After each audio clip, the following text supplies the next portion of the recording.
Noa James, aka Young Orca, Love Monster, and Orca Mane from San Bernardino, Here. is a musical gem and local legend here. Thank you. Noah is also widely known as a leading force in Southern California's Inland Empire, the underground hip-hop movement, sharing the journey that shaped him as a cultural ambassador and co-founder of the DIY movement Brick to Your Face with the partner Lisa J. With his signature blend of introspective wisdom and unfiltered energy, Noah explores themes of resilience, spirituality, and creative evolution. So beginning your musical journey as a successful battle rapper and becoming known for your brutal punchlines and sharp tongue, where did that grip come from? Rage. Straight up. Like, my dad got deported to Haiti. My mom did about 25 years in prison, 10 feds. I'm in and out of group homes, boys' home, living with granny, living with grandma in Florida. So I was just, the first 19 years of my life was just pretty brutal. A lot of hurt, a lot of abuse, a lot of abandonment. And I found outlets. I'm blessed enough to find outlets, from sports, football, rapping.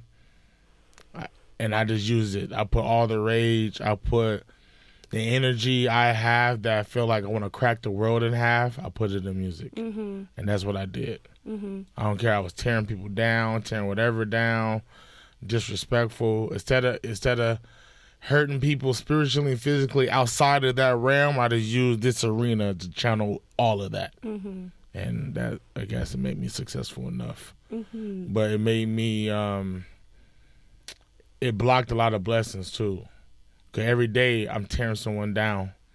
I'm using a talent, a gift, a source of light, and I sharpened it real sharp.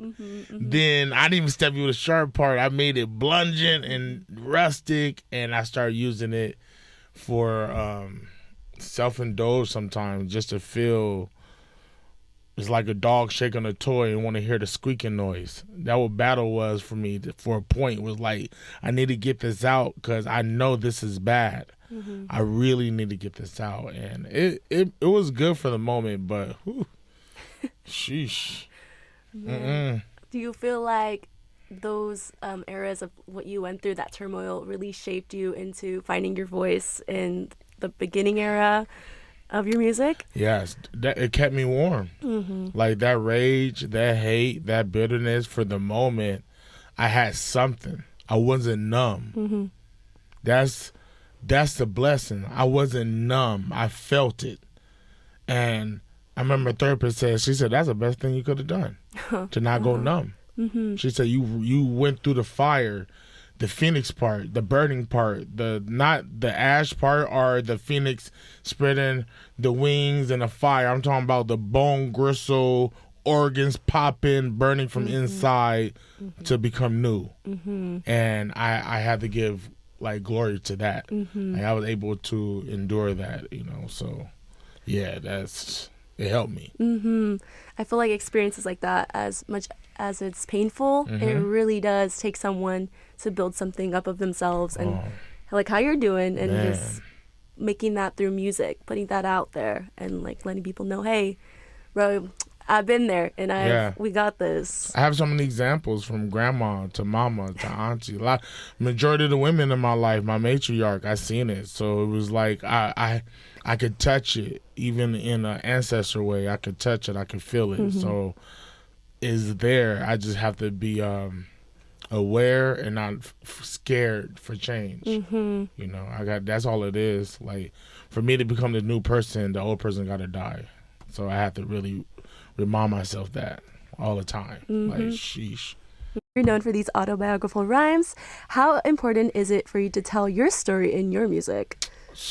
That's my life. My music is my journal, my diary, whatever you want to call it. That's exactly my music. Like, nothing's fabricated. Everything's my life. That's the only way I know how to write. Because that's the only way I know how to perform. I love performing. I'm at my best when I'm telling the truth. That's when I can release and rage and shoot all of that, feel it. So I think me telling my life, it helps everything. It's created my longevity. So that's what I'm about. So I don't have to hold nothing in. Like, I don't want to hold nothing in. I want to die empty. So yeah, it's inevitable. I have to tell it. Yeah. I think that helps us when you get it all out and just put your true, authentic self out there is where you found your brand. Yeah, for real. And so you've been consistent for years. Yeah. You've been putting out, and you're a machine, dude. Was there ever a moment early on where you almost stopped? I don't stop.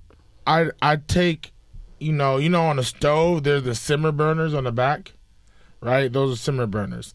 And some people think you put a pot back there and you turn the heat off. Really, you turn the heat down. So whatever's back there cooks slow. So by the time it's ready to eat, whatever the meat is, the food, it falls off the bone. So what I learned is I put stuff on my simmer burner. So if I accumulate a lot of music, I could put that on the burner. Then I go promote shows. I'm teaching hip hop. I'm doing other thing that's everything about rap or hip hop, but not just dropping music, right? So I'm able to stay consistent because I learned a long time ago to go fast is to go slow. That means to prep, rest, plan, all of that. So I don't like calling myself a well-oiled machine or a grind, because grind usually mean is a wear and tear. I started at 609 pounds when I was doing music. I'm in my 400s. So I'm reversing the grind. I'm reversing all of it. So I haven't found a point in my life where, like, man, I don't want to do this no more, because I found other things to do that's within this that makes me happy. Some makes me money. Some I do it for free.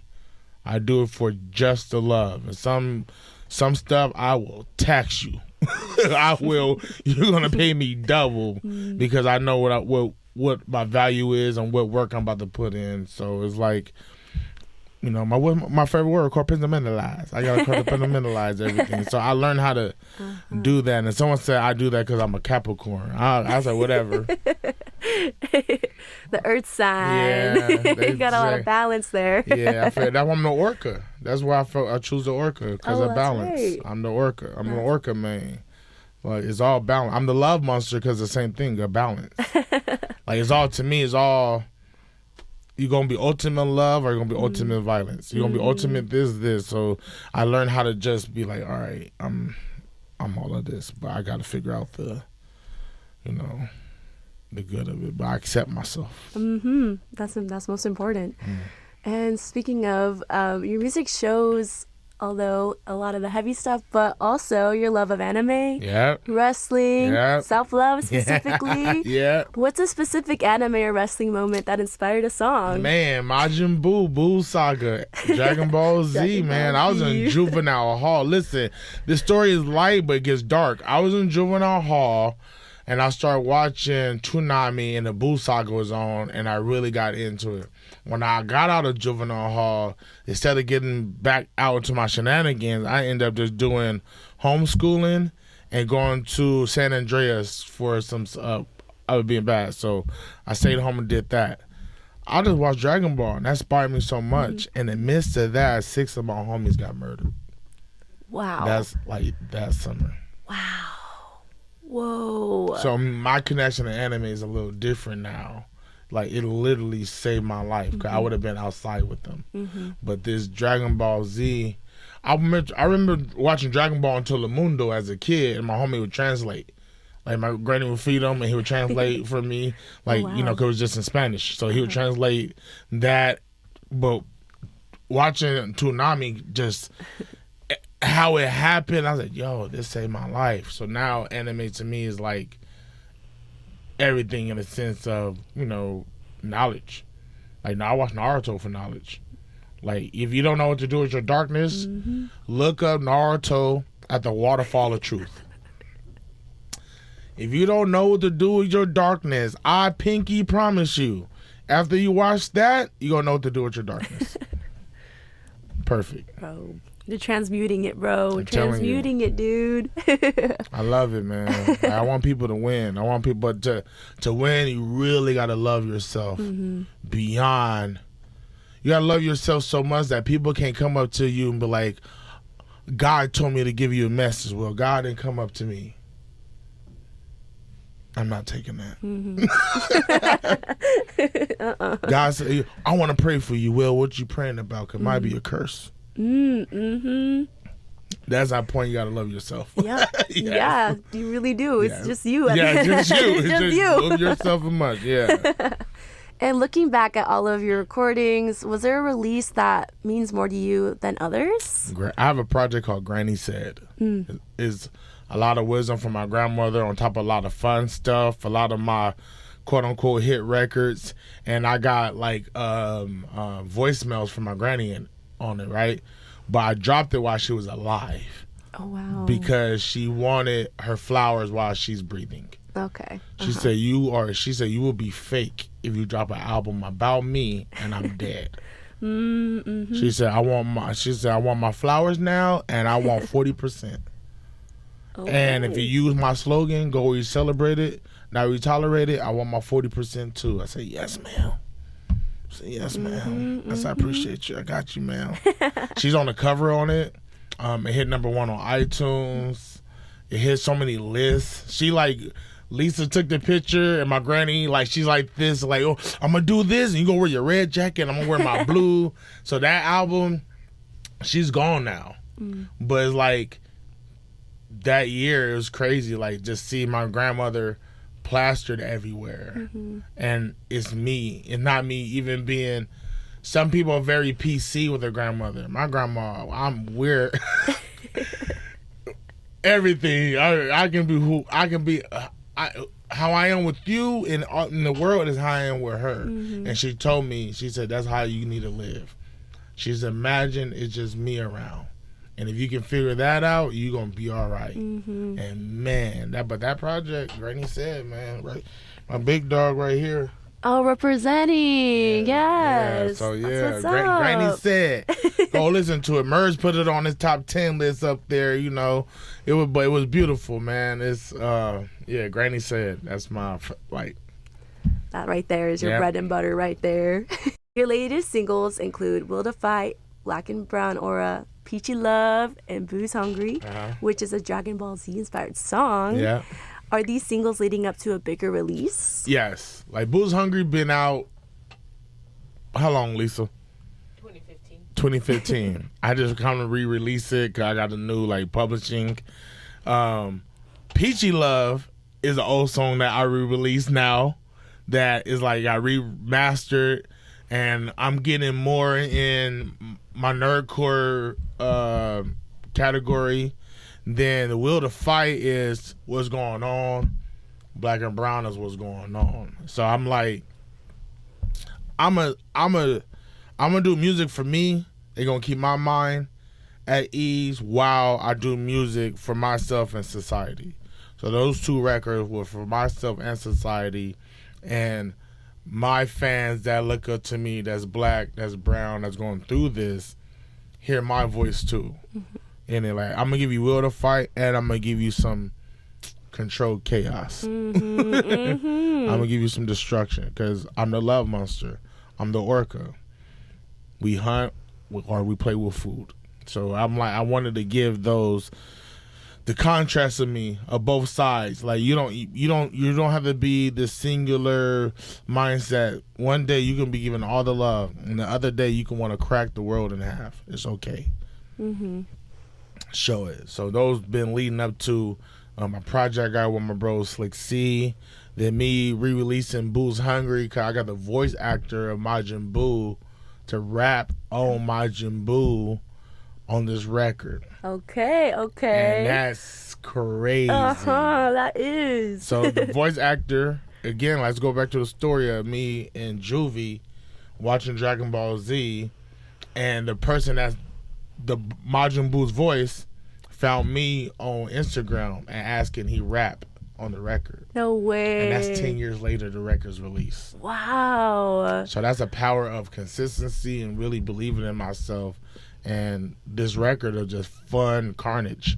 So it's like, yeah, I got some beautiful stuff coming up, and I'm excited as, you know, a nerd right there. I'm like, dang, you know, is blessed, you know, that's crazy. That's full circle moment right there, wild. man. And so speaking of the song Peachy Love, I see that the cover has mushrooms on it from Mario's franchise. And you mentioned Bowser, Yoshi, and Mario in the lyrics. And these seems like a little playful. It is. Do you want to tell me a little bit more about the song? You know what? Not too much on the radio, but it was like I was doing all these things that Mario would do to go find my Peachy love. Because Bowser kidnapped her. So, you know, him doing a mushroom, him doing a star, him meeting up with his brother Yoshi to go fight Wario and Bowser to find his Peachy love. Like, you know, I'm coming to get you. You like that, like when I say, if he lend a hand on you. Like, I was like, that's how Mario like should be feeling. Like, you keep on taking my Peachy love. And I kind of write in that sense, like my mind go like, yo, if I was Mario and you took my Princess Peach, how would I rap about this song? How would I figure that out? How would I tell that story where people are Mario fans and I don't mess a story up or I don't do nothing crazy to it, but I give you like my perspective as Mario. That's the same thing as Majin Buu. I rapped as Majin Buu. I had to figure out how am I Buu. Not, oh, I'm gonna rap about this character. Like, how am I? And Buu, his parents is Bibbidi Bobbidi. He's Buu. He's magic. Yeah. Right? Majin mean magic too. Majin mean jinn. That's a genie. Majin Buu is a genie that got freed. When I started learning these things, it got deeper and deeper. He's called innocent Buu. Because all the other Buu is when society got into him, became Kid Buu and Evil Buu. But the big Buu, the fat Buu, is called innocent Buu. But he's the most strongest Buu when he's uncontrollable. But if you feed him love, that's the only thing he knows is love. And fight for you, protect and provide for you. So it got the song. So when people listen to it, they go like, wow, Noah, you really, I say, I have to figure out how this is me. And that's how I kind of look at everything. Like, yo, let me write about this Peachy love. Like, let me write about this in my way. Like, yeah, I give gratitude to that because that Peachy love is an old track and it's crazy that it's resurged again. I'm like, all right, that's a testament. Something good. That's right. Is there a method to your techniques or intentions to your methods? Yeah, everything. I think because someone again, oh, you're a Capricorn. You probably really. I like, yeah. I think about everything, like the way I write, the way I write to the way I perform. Right, because I'm a big boy. I find breathing pockets in my I count my steps while I'm performing. I learn how to take a deep breath if I want to rap faster. I know where the breath is. I use the letter I to catch a breath. Like if I'm rapping, I go I actually just caught a breath in mid performance. So I use certain words to catch a breath because I am a big boy, but I play football. I did sumo for a couple of years. I was a bodyguard. I did a lot of stuff as a big boy. So even as a fat athletic man at rapping, I learned how to strategize my performance. You know, I was doing 60 shows in 2 months type of performance, you know, touring. So like I have to be intentional and have strategy. It's authentic, but it's like for me to master it, for me to teach it, I have to know it and figure it out. I teach rap now. I teach performance classes. You know what I mean? So this is another thing I have, and this is just last couple years because it's hard for me to master it because I just know it. So I had to learn, like, write down what I do. So these are my scrolls now. I have my scrolls. I have my teachings. Like I have my granny scrolls. So I'm teaching my mom how to be a queen now. Because my family's ran by a matriarch. So it's like, it can't be ran by me. I'm the patriarch, but at the same time, I'm good Jafar. I'm good, Jafar. I'm doing what Jafar's supposed to do with the princess. Help her become a queen of the land. He's supposed to be a queen maker or a king maker. So, like, I'm writing my scrolls down because I'm supposed to make queen makers and queen makers with young artists and young entrepreneurs. So now I'm learning mastery of everything. So, strategy, y'all. Don't take it as an ailment or nasty. Nah, it's authentic. Nah, I'm authentic too. It's just I master it. Yeah, that's it. Mastery of your craft. That's it. Yeah. And if someone's new to Noa James and like your music, and only heard one track, which one would show all these sides of you at once?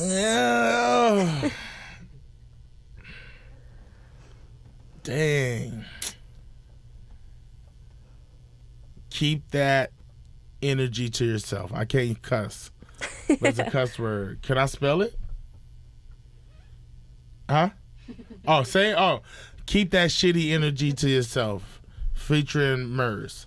That you kind of get the aggressive side and the positive side and the loving side. I mentioned Lisa in there. I mentioned my granny in there. But it's a song that I had to ask my granny permission to do because I was going to cuss a lot on it.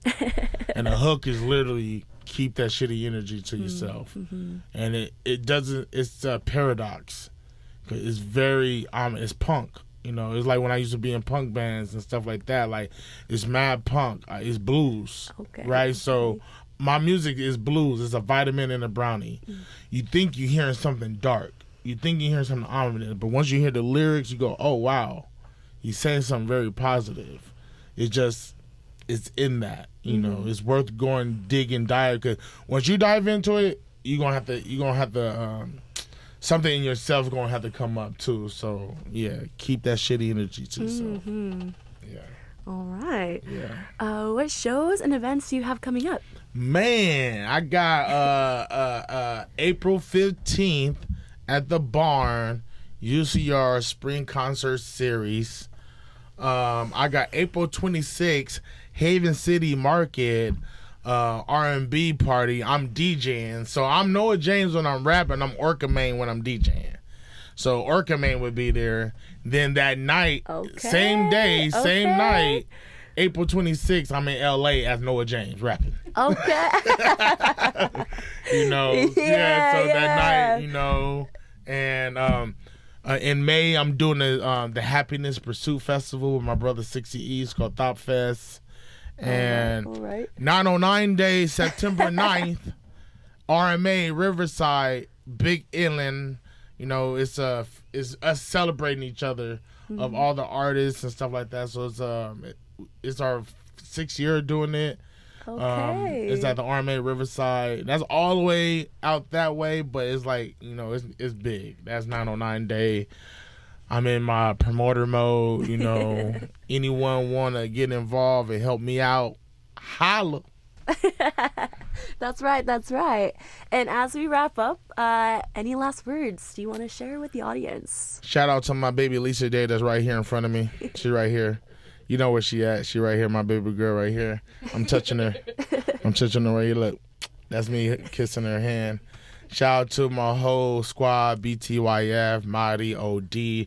Shout out to my granny in heaven, all the grannies in the world. Protect your grannies. Shout out to the little boys that wake their mama up with breakfast. Shout out to the big boys that take their girls out on expensive dates. Take them out. Listen to them. You know what I mean? Shout out to y'all. Shout out to the ladies who love themselves and love themselves enough to love the men in their life. Shout out to you. You know what I mean? And what else? It's gonna be hot. Wash up. Smell good. Love yourself. That part. Support locally. Support community. Help your brother. Help your sister. Help the person next to you. Be kind. Don't be frowning this year. Let's go. All right, Noa James. All right. It was nice meeting you, and thank you so much for your time. It was a pleasure. Till next time.